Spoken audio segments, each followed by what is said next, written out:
أهلاً بيكم في إدارة FM على أعلى موجة، البودكاست اللي بنتكلم فيه عن الإدارة والشغل والنجاح بطريقة بسيطة خفيفة ومن قلب الواقع.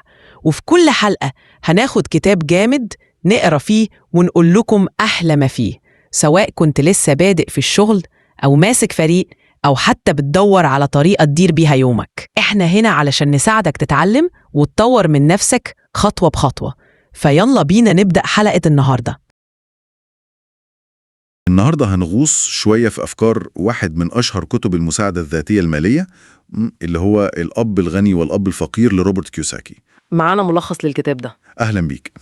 الكتاب ده فعلا عمل ضجة، يعني هو بيحكي تجربة كيوساكي الشخصية مع زي ما بيقول أبوه الغني وأبوه الفقير، ورؤيته المختلفة خالص عن الفلوس. تمام، فالهدف إننا نستخلص أهم الأفكار دي ونشوف إزاي ممكن نطبقها أو نستفيد منها في طريقة تفكيرنا في الفلوس عشان نحقق الاستقلال المالي ده. نبدأ؟ يلا بينا. طيب، أول حاجة لفتت نظري تعريفه للغني والفقير، بصراحة بسيط ومختلف. بالظبط. هو بيقول الغني مش اللي مرتبه كبير وخلاص، لا، الغني هو اللي دخله الشهري اللي جاي من الأصول بتاعته بيكون أكتر من مصاريفه، فيبقى في فائض.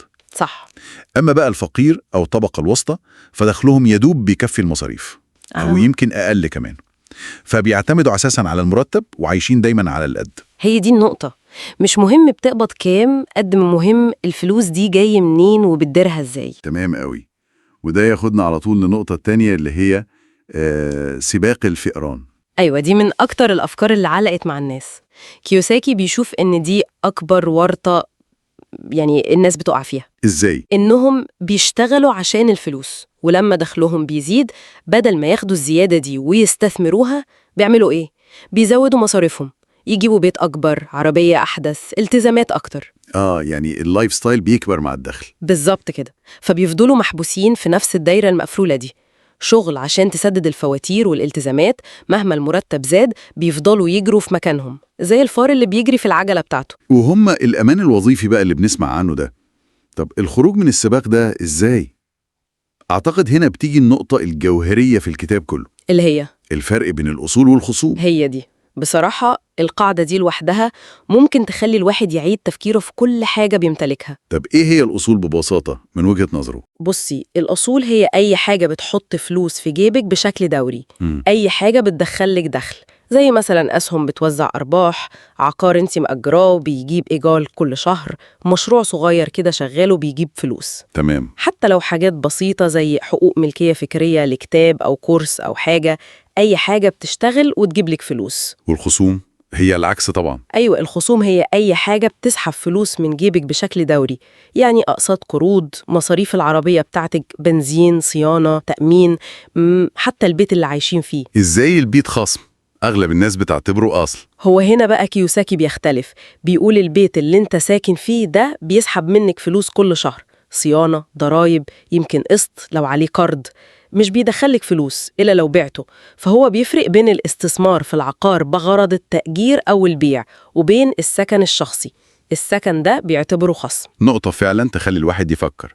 وده بيوصلنا لأهمية اللي بيسميه الثقافة المالية. بالظبط. هو شايف إن المشكلة الكبيرة إننا في المدارس بنتعلم إزاي نبقى موظفين، نذاكر ونجيب درجات عشان نلاقي وظيفة كويسة، لكن محدش بيعلمنا لغة الفلوس. يعني إزاي الفلوس بتشتغل؟ أيوة، إزاي تجيبها وإزاي تحافظ عليها، والأهم إزاي تخليها تشتغل عشانك، اللي هو الاستثمار. وبنتعلم الكلام ده غالبا في البيت، فبنكرر نفس أخطاء أو طريقة تفكير أهلنا المالية. فالقوة مش في الفلوس نفسها قد ما هي في فهمها، سهم آليات عملها، إزاي تولد دخل وإزاي تفرق بين الأصول اللي لازم تكتر منها والخصوم اللي لازم تقلل منها قدر الإمكان. فاكر المثال بتاع ماكدونالدز اللي بيستخدمه؟ طبعا.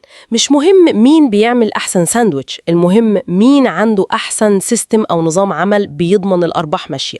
القوة في النظام. وده ينقلنا بقى من الفهم للتطبيق، تغيير العقلية والبدء في الشغل الفعلي. تماما. أول نصيحة عملية ومهمة قوي، اشتغل عشان تتعلم مش بس عشان الفلوس. زي ما هو عمل. أيوة، هو حكى إنه اشتغل فترة في شركة زيروكس مش عشان المرتب كان واو يعني، لكن عشان يتعلم مهارة البيع ويتغلب على كسوفه وخوفه من إن حد يرفضه، لأنه كان عارف إن دي مهارة أساسية عشان يبقى مستثمر أو صاحب بيزنس. وبيستخدم الفلوس اللي بيقبضها كبداية للاستثمار في الأصول. مظبوط. والنصيحة التانية المرتبطة بيها، اهتم بشغلك الخاص. يعني إيه؟ مش لازم تسيب وظيفتك يعني؟ لا، مش شرط فوراً، لكن لازم تبدأ جنب وظيفتك تبني عمود الأصول بتاعك. تاخد جزء من مرتبك ده وتشتري بيه أو تبني بيه حاجات تدخلك فلوس تانية. هو كان بيركز طبعاً على العقارات والأسهم والبزنس. وده أكيد محتاج قلب جامد شوية.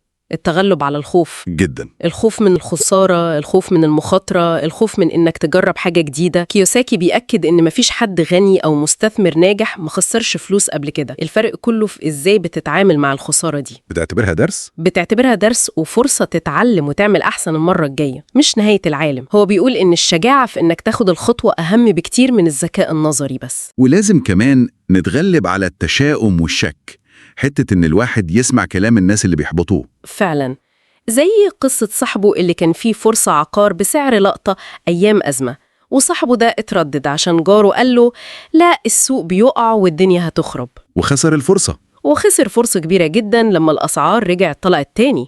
فالعقلية السلبية دي، الشك والتردد والخوف، ممكن تكون أكبر عائق بجد. يعني الخلاصة في النهاية إن الكتاب دعوة لتغيير طريقة التفكير. بالظبط، دعوة صريحة إنك تتحول من مجرد موظف بيجري في سباق الفئران ده هدفه يزود المرتب عشان يغطي مصاريف أكثر، لشخص بيفكر بعقلية المستثمر أو صاحب البزنس. والتركيز كله على بناء وتنمية عمود الأصول، الحاجات اللي بتدخل فلوس. الهدف إنك توصل لمرحلة إن الدخل اللي جايلك من الأصول دي يغطي كل مصاريفك ويفيد كمان. ده هو مفهوم الحرية المالية عند كيوساكي. مش لازم تبقى مليونير بالضرورة، المهم دخلك مش معتمد على شغلك اليومي بوقتك. فعلا.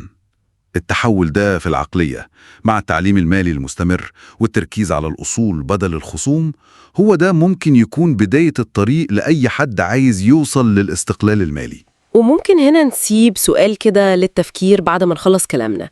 لو طبقنا تعريف كيوساكي ده بحذافيره، الأصول بتحط فلوس في جيبي والخصوم بتسحب فلوس من جيبي، يا ترى لو بصينا على حياتنا دلوقتي، إيه الحاجات اللي عندنا كنا فاكرينها أصول لكن هي بالحسابات دي تعتبر خصوم؟ والأهم بقى، إيه أول خطوة صغيرة مهما كانت ممكن نعملها النهاردة عشان نبدأ نبني أصل بجد، أصل يغير المعادلة دي شوية لصالحنا؟ وفي النهاية شكراً ليكم على متابعتكم، ولو في أي استفسار سيبوه في الكومنت، وفي انتظار أسئلتكم دايماً.